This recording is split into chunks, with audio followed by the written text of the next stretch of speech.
Welcome to Suman TV. నేను మీ నవీన్. ప్రస్తుతం నేను ఎపియాన్ పెయిన్ మేనేజ్మెంట్ సెంటర్లో ఉన్నాను. మనతో ఉన్నారు plasma therapy founder doctor Sudheer దారా గారు. హాయ్ సార్, నమస్తే అండి. నమస్తే నవీన్. సార్, ప్రీవియస్ వీడియోలో మనము ఆల్కహాల్ గురించి, సిగరెట్ గురించి చేసాం సార్. ఇవి తీసుకునే వాళ్ళకి పిఆర్పి ఏ విధంగా పనిచేస్తుందని. సో కొద్దిమందికి కొన్ని డౌట్స్ వచ్చాయి. కొన్ని రకాల వంట నూనెలు వాడడం వల్ల కూడా మోకాల నొప్పులు పెరుగుతాయి, అదేవిధంగా జాయింట్ పెయిన్స్లలో కొంచెం ఇబ్బందిగా ఉంటుంది అని చెప్పేసి కొన్ని మేము ఆర్టికల్ చదివాం సార్. ఎంతవరకు కరెక్ట్ సార్ని అడగండి అన్నారు. అది గుండెకు మాత్రమేనా, లేదంటే మోకాళ్ళకు కూడా ఏమన్నా ఇంటర్లింక్ ఉందా సార్ వంట నూనెలు? మోకాల నొప్పులకి, నడుము నొప్పికి కానీ, ఏ జాయింట్ పెయిన్కి కానీ ఆయిల్స్కి సంబంధమే లేదు. Okay okay. ఆయిల్ గురించి ఎంత బ్యాడ్ ప్రాపకాండా జరుగుతుంది, ఎంత అపోహలు ఉన్నాయి, ఎంత రాంగ్ న్యూస్ స్ప్రెడ్ అవుతుందంటే దీని అంతటి కారణం ఏంటంటే ఆయిల్ ఇండస్ట్రీ అన్నది ఒక చాలా కమర్షియలైజ్ అయిపోయిన ఒక వ్యాపారం. ఓకే. ఇప్పుడు ఇంతకుముందు చిన్నప్పుడు మేము ఏం తినేవాళ్ళు, పామ్ ఆయిల్ ఏదేదో అమ్మేవాళ్ళు డబ్బాల్లో, 15 లీటర్స్ డబ్బా వచ్చేది, అదే తినేవాళ్ళు.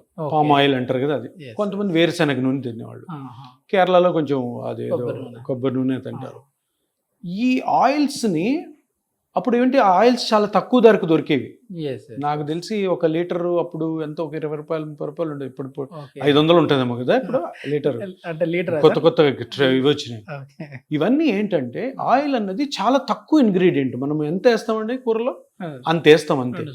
ఆ ఆయిల్ కూడా మనము తినే పాత ఆయిల్ మన హార్ట్ని సపోర్ట్ చేయదు. ఆయిల్స్ తినడం వల్ల మనకి బ్లాక్స్ వస్తాయి హార్ట్లో, లేదంటే కీళ్ళ వాతం అరిగిపోతుంది, లేదంటే కీళ్ళ నొప్పులు వస్తాయి అని చెప్పి కంప్లీట్గా రాంగ్గా ఈ మొత్తం సొసైటీని తీసుకుపోతున్నారు. ఎందుకు? Business industry. ఓకే. ఇప్పుడు ఇంతకుముందు 15-20 రూపాయలకి దొరికే లీటరు ఈరోజు 500 ఎందుకు అయింది?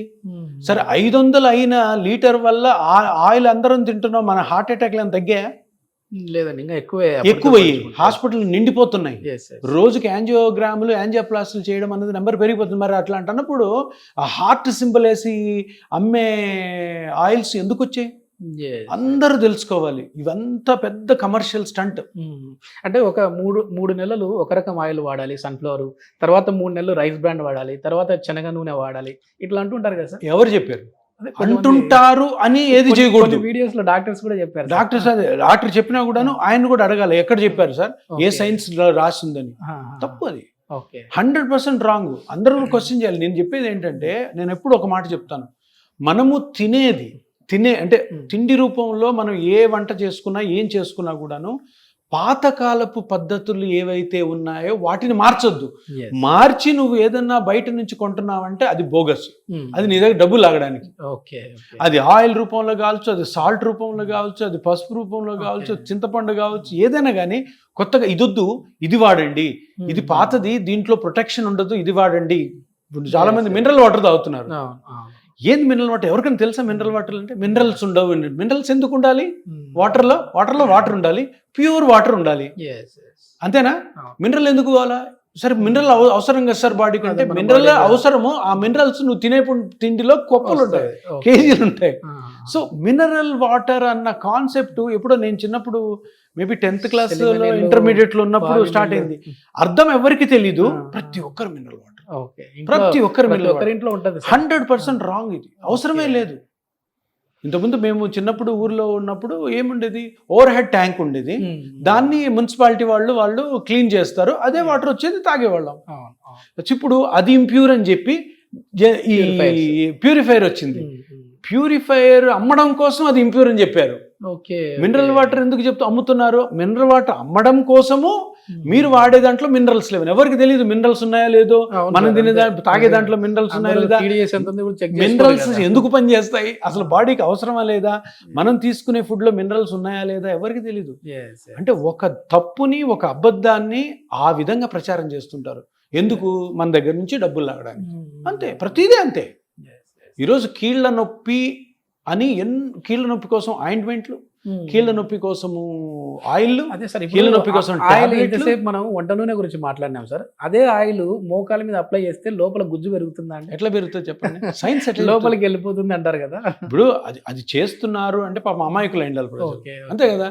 ఇప్పుడు ఆయిల్ పూస్తావు, ఆయిల్ అంటే ఏంటి? ఏదో చెట్టు నుంచి వచ్చిన ఇది, దాంట్లో అన్ని ఔషధ గుణాలు ఉంటాయా? ఉంటే అది దానికి ప్రూఫ్ ఉందా?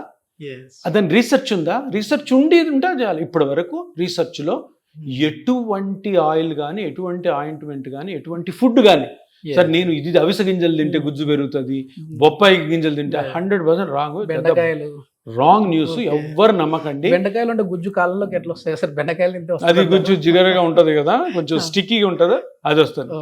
నమ్ముతారు జనాలు, కానీ మారాలి. ఎందుకు మారాలంటే ఇప్పుడు మనం చేసేది, ఇప్పుడు ఎపియాన్లో మనము మోకాళ్ళ గురించి మాట్లాడతాం, షోల్డర్ గురించి మాట్లాడతాం, స్పైన్ గురించి మాట్లాడతాం. మనం మాట్లాడేదంతా ఎందుకు అంటే అనవసరమైన సర్జరీలు, అనవసరమైన ఇతర ట్రీట్మెంట్లు చేసుకోకూడదు. సైంటిఫిక్ పరంగా ఆపరేషన్ లేని ట్రీట్మెంట్ ఫోకసే ఇపియాన్ ఫోకస్. ఎస్ సార్, ఎట్లాగో ఫుడ్ గురించి మాట్లాడినాం కాబట్టి నాకున్న కొన్ని డౌట్స్. ఇప్పుడు దుంపలు తినడం వల్ల, అంటే బంగాళదుంప ఆలు తినడం వల్ల మోకాళ్ళ నొప్పులు పెరుగుతాయని చెప్పి ఒక అపోహ ఉంది, అది అపోహనేనా నిజమా అండి?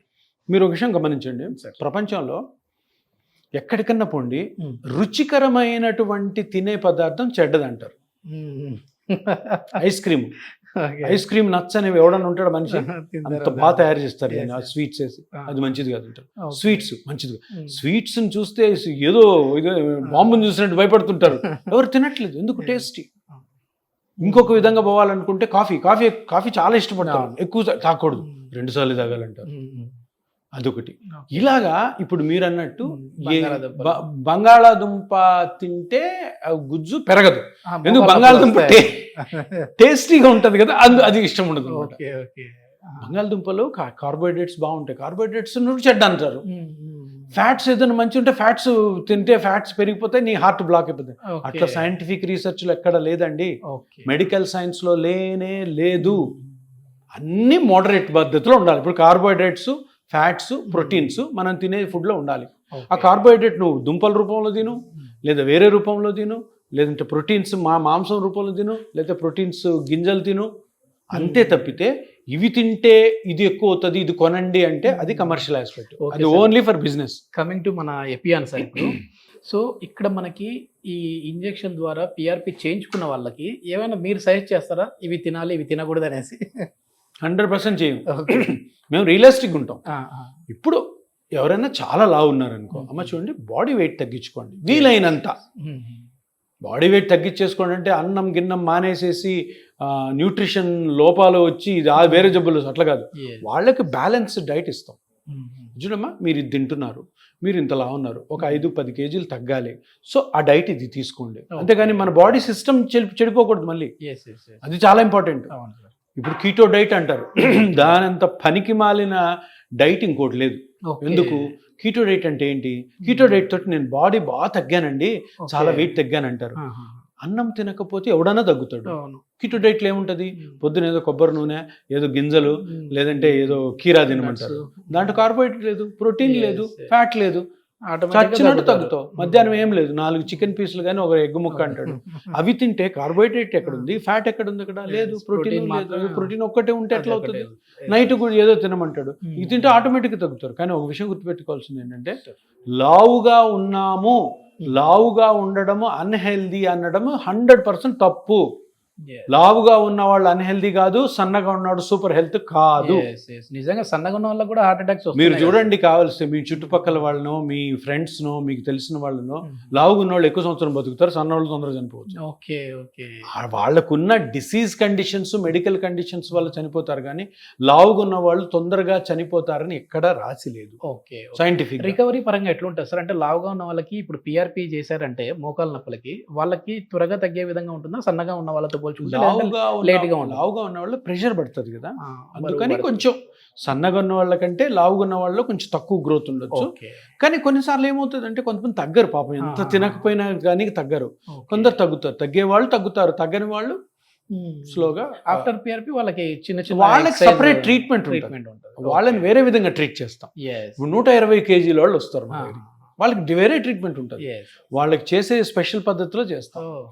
ఇప్పుడు బాడీ సన్నగా తత్వాన్ని బట్టి కూడా ఉన్న ఉంటుంది. బాడీ తత్వం, బాడీ కండిషన్స్, షుగర్ ఉన్న పేషెంట్, హైపర్టెన్షన్ ఉన్న పేషెంట్స్, థైరాయిడ్ ఉన్న patients, different conditions, different treatment ఉంటుంది. Yes, అందరు yes. గుడ్డిగా ఒకరికే ఒకేలాగా Yes. చెయ్యం. చాలా మంచి ఇన్ఫర్మేషన్ సార్. ఇది మొత్తానికి ఇదంతా కూడా ఒక అపోహ మాత్రమే. అంటే వంట నూనెలకి సంబంధించి ఎట్లాంటి మోకాల నొప్పులకు దానికి ఇంటర్లింక్ అయితే లేదు, బంగాళాదుంపకు సంబంధించి లేదు అని చెప్పేసి డాక్టర్ గారు చెప్తున్నారు. Thank you sir. Thank you. నమస్కారం.